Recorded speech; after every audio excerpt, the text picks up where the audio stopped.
পাকিস্তানের খাইবার পাখতুনখোয়া প্রদেশের রাজধানী পেশোয়ার। এই প্রদেশে এখন ক্ষমতায় পাকিস্তান তেহরিকি ইনসাফ পিটিআই। 13 ডিসেম্বর দলীয় নেতাকর্মী ও সমর্থকদের এই প্রদেশে সমাবেশ করার নির্দেশ দিয়েছেন পাকিস্তান তেহরিকি ইনসাফের প্রতিষ্ঠাতা প্রধান ইমরান খান। তিনি দেশ জুড়ে অসহযোগ আন্দোলনের হুমকি দিয়েছেন। Double million offer Walton fridge কিনে পেতে পারেন 20 লক্ষ টাকা, রয়েছে কোটি কোটি টাকা নিশ্চিত উপহার। রাজধানী ইসলামাবাদে পিটিআই এর সমাবেশকে কেন্দ্র করে সহিংসতা এবং এতে প্রাণহানির ঘটনার কয়েকদিন পরই এমন হুমকি দিলেন ইমরান খান।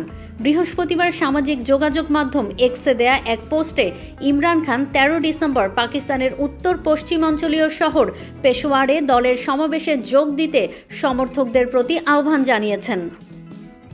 গত 25 নভেম্বর ইসলামাবাদে পিটিআই এর সমাবেশে এবং গত বছরের 9 মে দেশ জুড়ে সহিংসতার ঘটনায় একটি বিচার বিভাগীয় তদন্তের দাবি জানিয়েছেন ইমরান খান। ইমরানের মুক্তির দাবিতে গত মাসে ওই সহিংসতায় 12 পিটিআই সমর্থক নিহত হন। গত বছরের ওই সহিংসতায় নিহত হন 9 জন। ইমরান খান বলেছেন, এসব ঘটনায় গ্রেপ্তার রাজনৈতিক নেতাকর্মীদের অবিলম্বে মুক্তি দিতে হবে। পাকিস্তানের সাবেক প্রধানমন্ত্রী লিখেছেন, এই দুই দাবি যদি পূরণ না হয় তাহলে 14 ডিসেম্বর থেকে অসহযোগ আন্দোলন শুরু হবে, আর এর যে কোনো পরিণতির জন্য দায়ী থাকবে সরকার।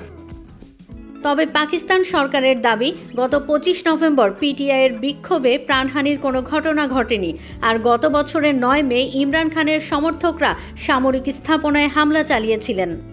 গত বছর 9 মের ওই সহিংসতার ঘটনায় একাধিক অভিযোগে বৃহস্পতিবার নতুন মামলায় ইমরান খানকে অভিযুক্ত করা হয়েছে।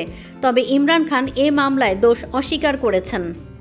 2022 সালে পার্লামেন্টে অনাস্থা ভোটে হেরে প্রধানমন্ত্রিত্ব খোয়ানোর পর থেকে ইমরানের বিরুদ্ধে কয়েক ডজন মামলা হয়েছে। কিছু মামলায় সাজা হওয়ার পর গত বছর থেকে তিনি কারাবন্দী। News desk, risingvideo.com।